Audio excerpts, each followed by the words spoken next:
Hello, hello, my friends. AmyR here with Prairie Paper and Ink. Welcome back to my face, my card making space. Today, I'm part of a video hop for the Altenew October 2025 release. I will have a link to the release, all of the hop info, the giveaway info, all of that stuff in the description box below the video, along with all the links to my supplies for everything I use to make today's cards. As always, my links are affiliate links. That just means that if you click on one of my links and end up placing an order, I get a little kickback from that at no extra cost to you. That is what helps pay the bills, keeps the channel going, all the things. And yeah, many participants in this hop, lots of inspiration, very much worth checking out. So like I said, I'll have links to all the things in the description box below. And then, yeah, I'll have more videos coming, more inspiration, all of that stuff. Today, we're going to do a bit of ink blending. I pulled out an old, sort of oldie, but it's not quite that old, but an oldie but goodie favorite with a press plate that a lot of you are just going to be like, of course she did. I'm obsessed. So we're going to make some little floral cards, splatter, all the fun things. So, like I said, links to all the supplies will also be below. And then just keep watching, and I'm going to show you guys how I made these cards. So I'm starting with the Craft a Flower Garden Cosmos layering die set. Love it. One, I love layering dies. I love florals, and I love cosmos. Although, as always, let's be honest, I love all flowers. I'm like, it's a flower. I loves it. You know, flowers are fun, and they're pretty, and they make me happy. So, I took the dies, and I had die cut them from, this is just Nina Classic Crest Solar White 80-pound cardstock. And I stuck, this first bit is all of the floral bits. I stuck to one of my Altenew grip mats. And I organized them in clusters. Just like all their other like keyhole dies, floral dies, etc. The actual die itself, in the set, die cuts like all the pieces for one flower. So this top one that I'm blending right now, that's all the pieces for one flower. And they all have the same keyhole shape. And it's just easy. A set like this looks overwhelming at first because it's a big die set. Like there's a lot of dies. But it's another one of those ones where the second you start putting everything together, it's like, oh, it just makes sense. I do recommend at the very least and especially if you haven't done sets like this or anything, to maybe just take like one die, like one of them. Just start with one. Die cut it, regardless whether it's white cardstock, color cardstock, anything. Just die cut it once, and then layer the pieces together. You know, and it shows, you can't really see it on camera, but in real life when you look closer, not only like there's the layering guide on the back of the packaging, but on the dies, like on the die cuts themselves, not only the keyhole, but there'll be like numbers impressed as well. So it'll say 1, 2, 3, etc. So you layer them up, and it's like the minute it all comes together, it's like, okay. Because like some of the random pieces do look, it's like, what is this? Like, what are we getting at? But just trust the process. It all comes together. And this set, for being like a bigger set, a lot of times I will find it overwhelming. Like I'll just be like, there's all these random pieces. None of those make sense. But sometimes I will just layer them. And I've shown that in other videos. Before adding ink or anything, I'll just layer up the pieces just to show my brain, you know, it's like, this is where this goes. This is what this is. Like, this is a petal. This is this, you know, and it helps. But with this set, it was quite sort of obvious, but also it just kind of, I don't know, for whatever reason, it all just came together. I kept my ink blending very simple. Again, it just depends on my mood. It also looks fabulous just to die cut from color cardstock. You know, you don't have to do the ink blending. It just depends. This time I only did 2 colors per, like I did pinks and purples. Although I have been very much in like loving the fall theme. And these would look gorgeous in fall colors as well. But I was just like, you know, let's do pink and purple because I love pink and purple. So the purples was soft lilac and deep iris. The pinks were baby pink and magenta. For the flower centers, I did Warm Sunshine and Caramel Toffee. And I pulled in like a micro blending. I was using the mini blending brushes for everything. And I used a little micro brush for the Caramel Toffee on the flower centers. And then the greenery, I used just fresh leaf, just one color. Just kept it simple, slap that color on. Just easy. And in between everything, like after I did the florals, when I removed them from the mat, I wiped all the ink off, put the flower centers in one section, the greenery in another, so I'm not getting, ink all over the place or getting, green ink on my flower centers, that sort of a thing. And then once all of my ink blending was done, now it's time to assemble. And same thing, I just lay out the pieces for each bit. So all these ones with this specific keyhole shape, laid them all out on my little mat, and then adhered them together, just following the layering guide and the little numbers that are debossed onto the die cuts. And it just comes together.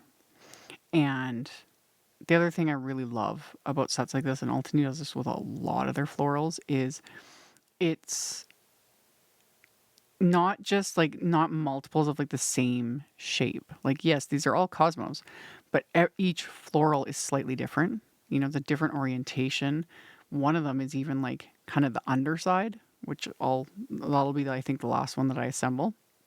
And I really like having that variety because it's one, it's visually pleasing, and two, it makes it more fun to do little like little floral clusters and things like that. Like, I've really been enjoying the Altenew flower sets. I've talked about this in previous videos, how that's not really my forte, like floral arrangements, whether in real life, like actual flowers, or with paper. It's something that I struggle with, but I'm getting more and more comfortable with it, and I'm really starting to enjoy it. And a big reason too is the variety. I've got these different shapes, and yeah, I love it. I love it. And like, look, as they come together, like some of these weird pink ones, like some of these weird die cut shapes, it's like, what is this? And then the minute you get it adhered, it's like, oh, I get it now. Like this one, like that piece, it's like, what is this? And then the second you start layering it up, it's like, look at that. Look at that. I love it. So I just use a little bit of liquid glue. And again, just one at a time, and just work my way through. And it all makes sense. And also, you don't have to follow it exact either. Even like the numbers are all there, all of it's, figured out, but it doesn't have to be like that. You can layer it in whatever order you want. You can choose to skip a piece, add extras. It's just paper. At the very least, I would say, the first time you use a die set like this, do it the way it's suggested, just to get a feel for it. And then choose to do whatever you want, And then, that last little flower that I've already passed. I love how that one's like the kind of the view from underneath. I love it. I love it. Variety. Can never have too much of it. And then this last little one is just a little bud. It's so cute. It's so cute. So I adhered a little bit of the green bits. Again, there's options. It's like you can just adhere the bottom bit, or you can adhere them to the stems, whatever. I kind of left the stems off because we'll get to that later. For my little like kind of background element, I pulled out the Essential Textures fine wood grain press plate. Told you I love this. You can't go wrong with wood grain. Any sort of basic, and then there's all the other ones that Altenew has that I also love. Like there's the marble and the basket weave and those sorts of things. Like those sorts of patterns, they're just good basics. They just work as backgrounds and all of it. And as a press plate, because I love press plates. If you're not familiar with press plates, I do have an entire playlist. I will link to it in the end screen at the end of this video. I love them. I really, really do. I really do. So I put the press plate onto my butter press. I'm using some buttercream cardstock, and I'm inking up the press plate with buttercream fresh dye ink. So it's going to be very tone on tone. It's going to be very subtle. It'll look a little stronger at first when I first run this through because the ink is still wet, but it will dry back a fair bit. Also, the caveat, I love yellow. It's such a cheerful color. I love yellow ink and yellow cardstock and yellow all the things. Filming with it and taking photos of it, just a massive pain. My camera doesn't like yellow. I think that's just what it is. My camera does not like yellow, but I do. It's not so bad filming with it. It's the photos that I'm not even kidding. My camera just goes haywire and it drives me nuts. Anyway, I die cut that wood grain paper with a circle wafer die. So I've got 2 circles now because I'm going to make 2 cards. And then I took the same 2 inks that I used for the flower centers, so Warm Sunshine and Caramel Toffee. And I'm just using small blending brushes to just create this kind of blend. And in a sense, it's almost like a sunshine. I'm creating little suns. It's just yellow. It's so cheerful. So just kind of adding that to add a bit of depth and dimension to these pieces. So I started with the Warm Sunshine, and then I go in with the Caramel Toffee. And these will also, just like all the other inks, these do soften a bit. They dry back. So they're not quite as intense as they look when they first go on and the ink is first wet. They smooth out, which I love. I love all these inks that do this because for me, I'm constantly reminded of how much I struggled, when ink blending really started taking off in card making many, many years ago, back in the dark times. I struggled so much to just trying to get a smooth blend, but totally different inks than what we have now. And now they're just kind of idiot proof. And I need that a lot. I really do. I need all the help I can get. So blended on that caramel toffee and then set those aside. And for my sentiments, I'm using this mini Sentiments 3D embossing folder. And I have some caramel toffee cardstock. And this I misted a fair bit. Just one side of the cardstock I misted with water. The water helps soften the paper fibers. And that is especially helpful with a folder like this, like to get all that detail, like all those letters. So I misted the cardstock and then put it in the folder. And then normally with my Anna Griffin Empress die cut machine and Altenew folders, I do just the cutting plate, the folder, and the magnetic plate. That's it. This one I added the metal shim to just to give it a little bit more pressure, and it was perfect. Like perfect impression. Love that. Sometimes you got to figure out what works with your machine. This is kind of what works for me. Usually I don't need the metal shim, but with more like intricate things like this, or if you're just not getting enough of an impression, adding a little bit of water, like spraying lightly with water, helps a lot. As well as sometimes you need to just add either a metal shim or a cardstock shim. Just always remember, just don't force it. It's the other thing I did just for funsies. I kind of rubbed the caramel toffee ink, which also will soften a bit and dry back, just on like the rays, just to bring out the wording. But then after I trimmed down the 2 pieces I wanted to use for the sentiments, I changed my mind and just instead used Altenew's Cloud White pigment ink. Again, just very lightly brush that over these pieces, mostly keeping it to just the raised, letters. So, love that. Love it. It's so fun. And yeah, there's like all sentiments in that little embossing folder. So I'll definitely be using that one like in the future. And then I set those aside. And then for the insides of my cards, I trimmed off, there was a little bit left over of that wood grain buttercream paper. So I trimmed a couple strips, like that's what all I was left, able to get out of that, to put on the inside of my card bases. And my card bases are top folding A2 white note cards. And then these sentiments I'm stamping are from the new Build a Garden Serene Blooms set. So I just took some of the sentiments and I inked up the sub-sentiment with the caramel toffee ink and stamped it. And then that Love You is from that same set. And I stamped that with the obsidian pigment ink. And then adhered my little wood grain paper strip, and then trimmed off the bit that was hanging off. And I did the same thing with the second card base. So once that was done, I can now start doing my floral clusters, which I kind of somewhat laid out the 2 of them, and then I've just super sped this up in editing because I'm just assembling at this point. So I put some instant dimension foam tape behind the die cut circle. And then I adhered the florals and the greenery bits with liquid glue, just kind of tucking them around, sort of in a semicircle around this circle. And this is where having these different shapes and views of these floral die cuts really just comes into play. Because, yeah, the visual interest. If they were all the exact same shape, it just wouldn't look the same, you know? So just kind of tucked them in here and there, tucked in the greenery bits here and there. And then once I was happy with the placement, and that little bud I'm actually going to stick behind. Once I was happy with the placement, I can stick a little bit more, little bits of foam tape here and there just to even everything out. And then peel off the backing, press that onto the card. And then I repeated the process with the second card front, and I left off the sentiments for now because of course I'm going to add splatter. So I put these into my splat box, and then I put some of my white gouache onto my palette, added some water, swirl that together because that just thins it out a bit so I get it to a nice splatterable consistency. And then I added a pretty good dose of the white splatter to both of these cards.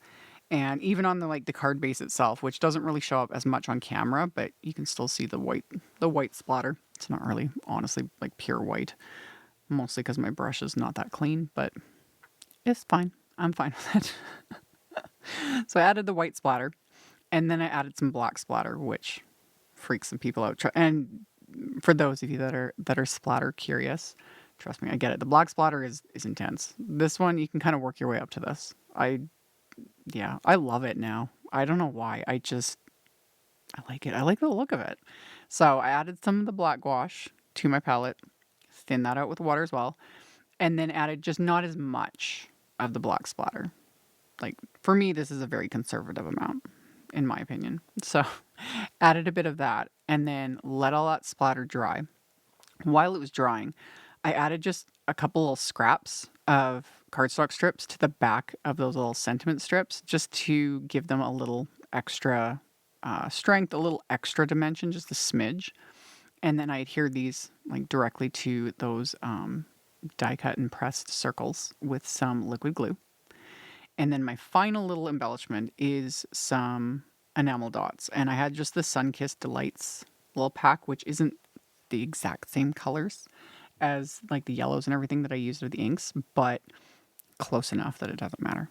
Because I didn't have the other pack that goes with the summer afternoon set of enamel dots. But some of the ones you can kind of fudge and it just works. And these ones did. So these are all self-adhesive. So you just peel and stick. Love it. So I tucked a few in and then decided to add a couple extras because, as usual, once I get started, it's hard to stop. So, and then once I've figured out kind of a placement on one, I just copied on the other because it just works. So tucked those little enamel dots in there. And then once those are pressed into place, these cards are complete. It's just cheerful. And the ink blending, love it. And the press plate, which like I said, it's hard to show on camera, but now that ink is fully dried back, so it's a lot softer. Because that's what, just soft wood grain. Love it. Love it. So those are my cards. Like I mentioned in the intro, I'll have all the info about the hop and the giveaway and links to all the supplies. All of that will be in the description box below the video. So you can just expand that to check it all out if you are interested. And then, as always, thank you all so very much for hanging out with me, for thumbs upping and commenting, letting them robot overlords know you like what you see. I very much appreciate it. And subscribe if you haven't. I'd love to have you. And I will be seeing you all very soon in another video. Bye. Thank you so much to my amazing Patreon supporters. For anyone that might be interested in joining my Patreon community and supporting me, the link to my Patreon is in the description box below the video. For everyone else, as always, thank you all so much for taking the time to watch my videos, for thumbs upping, commenting, subscribe if you haven't, I'd love to have you. And here's a couple other videos for you to check out in case you missed them. Bye!